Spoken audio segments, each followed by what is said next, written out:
or Yeah, there we go. So what we're doing here is we're installing a rear spar in the horizontal tail after the fact, because we found that the trailing edge was not strong enough to act as both a trailing edge and a spar, and it was buckling under the load of the mylar, the tension of the mylar. You gotta get far enough back so you can get a long view of everything. Good, thank you.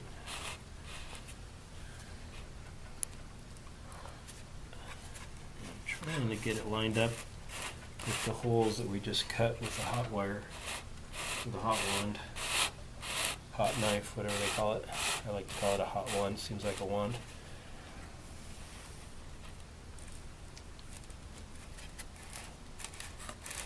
There we go.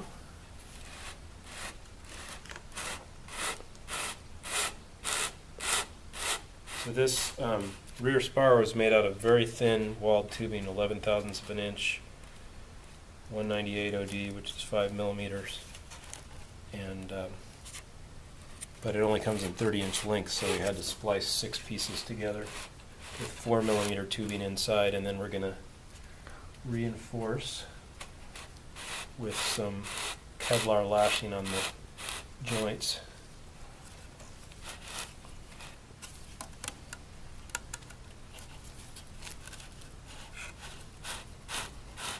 Okay, that's probably good. Unless you want to get it, I mean, you might as well get it all the way to the end, right?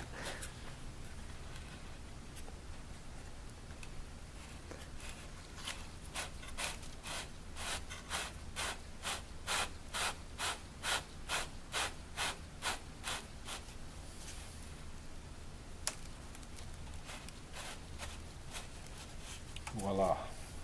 perfect.